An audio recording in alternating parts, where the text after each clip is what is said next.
Ассаляму алейкум, уважаемые братья и сестры. И вот настал момент для очередного видео про Байсангура Биноевского, я считаю, сын санкционного. Благодаря нашему одному брату Хасану Бакаеву, да воздаст ему Аллах благо, мы нашли очередное доказательство того, что некоторые бойцы сопротивления все-таки прорвались с боями через оцепление в селе Гуниб. Итак, братья и сестры, я решил собрать воедино картину. Это лично мое мнение. И вспомним давайте про Магомеда бек Аварского, который пишет в 1860 году поэму «Пленение имама Шамиля». То есть после года падения Гуниба крепости он пишет такую поэму. И если вы помните, он приводит там такие строки. «И лишь чеченцы стальные сердца решили до смертного биться конца». И только чеченцы стальные сердца решили до смертного биться конца. Чеченцы обету и чести верны, и сабель их курдских удары грозны. То есть мы видим, что и по мнению Магомеда бек Аварского произошел бой, а он, кстати, был сторонником имама Шамиля и был рядом с ним, и был в Гунибе. И смотрите, он говорит, что чеченцы верны обету, и они решили биться до конца. Это одно подтверждение. А теперь давайте перейдем уже к сенсационному архивному документу, который датируется датой 1869 года. Русский солдат, который был в Гунибе, подтверждает два пункта. Первый – это то, что после пленения имам Шамиль требовал, чтобы его отправили в Мекку.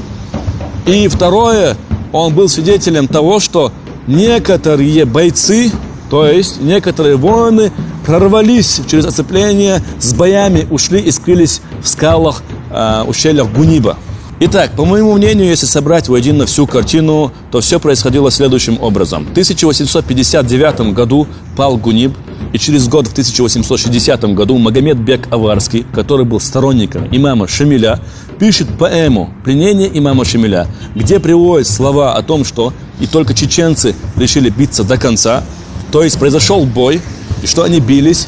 И потом мы получаем еще новый документ, доказательство русского солдата, который подтверждает, что да, действительно были бои, и что некоторые бойцы прорвались через оцепление и ушли. Вот. А потом Павленко пишет уже повесть, кавказская повесть, и там он также описывает уже момент о том, что Байсангур присутствовал в Гунибе, и о том, что он говорил, что мы должны биться до конца, и что он прорвется и так далее.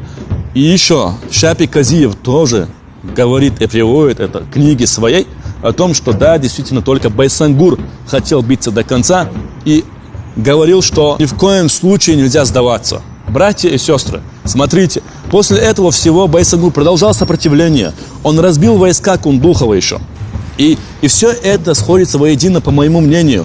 А также дополнительное доказательство в том, что Байсангура тщательно искали, и что Байсангур остался с малыми мюридами, их было мало. То есть я считаю, что они прорвались, это количество все эти годы, оставшиеся несколько лет, боролись, а также скрывались там в ущельях, скалах. Это и были остатки тех бойцов, которые прорвались в Гунибе через оцепление. Это мое мнение, если провести вот такую линию. Мир вам и милость Аллаха.